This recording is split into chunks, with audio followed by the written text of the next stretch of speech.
Welcome to Let's Talk. I am Kathleen. We're going to start this off with a good old gospel song. Can I ask y'all a question? Can I ask y'all a question now? Can I ask you a question? Have you lost your mind?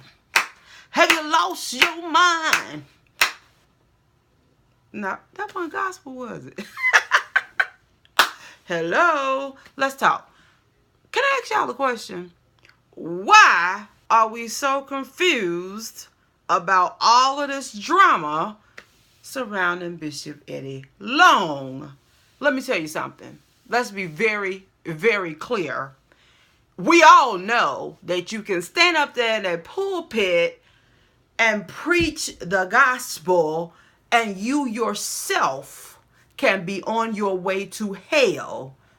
I know we clear on that. Nobody is confused by that, right? You can be anointed, appointed, and still very much so on your way to hell. With that being said, let's talk about what is the deal with all of these pastors or leaders, or specifically pastors. We have Noel Jones, I believe. Didn't the report say he had a baby in the church? Jamal Bryant, baby in the church, cheated on his wife. Then you have BB Winans, assaulted his ex-wife. Excuse me, ain't that just like a preacher cough in the middle of a sermon? Okay, and then you have who was up next? What about James Fortune? Beat his wife, right? Assaulted, kicking your wife behind. And then we have, what's her name? I forget her name. Desiree Allen. Pregnant pastor, not even married, right? Bishop Eddie Long sexually assaulted boys? Are you kidding me? Leandria Johnson on Periscope. Blame it on the alcohol? Really? That's what we're doing? But I can say this for Leandria Johnson. I'm going to say this real quick. It looks like she got that together. I don't know. I haven't seen her. I've seen her singing and stuff like that. But I think, I don't know. I'm not there. But it looks like she kind of got her stuff together. Look. First thing people want to say is, nobody's perfect. We all have sinned and come short, sha-na-na, of the glory of the Lord. I feel you. I get you. I'm with you. The only thing is, I thought that's what we used to do. Did the Bible update or something? I mean, I thought such were some of us. The key word there is were. Such were some of us. I didn't know we had progressive sin like bill me next month because I'm still going to sin. I mean, the Bible did say, shall a man continue in sin that grace may abound? I think that scripture wraps up by saying, God forbid.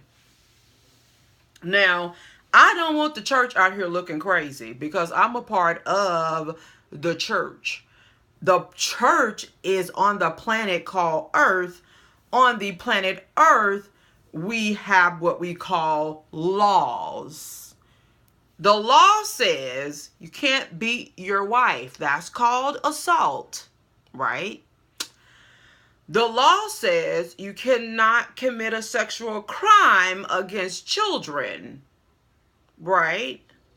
Now, as far as cheating on your wife, that's just breaking your God covenant because no one gets a pass. I don't know what we don't understand about this.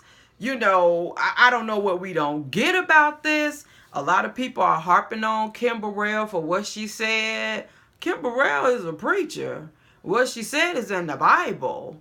Now, if you can't chew it, you need to work on your digestive system because that right there It's just straight word out the book, straight out the Bible. Now they saying she shouldn't have said that that people was gonna die and all of this. Hey, if she was speaking and God was flowing and the Spirit of God was, told her to say that and it came out of her mouth, well, one thing for sure, certainly came true. So all I'm saying is that we are not deceived. I'm not. Now, if you're one of those people who are like, well, you're supposed to love them and wrap your arms around them because all of us sin, we sure do. I definitely want you to wrap your arms around me. I definitely want you to stand with me if I backslid or whatever the case may be. But hopefully that's to reconcile me, not to hold my hand while I continue to sin. And I don't know why we having such a problem with this. I mean, why are we having such a huge problem with this? Because I don't want no pedophile in my church.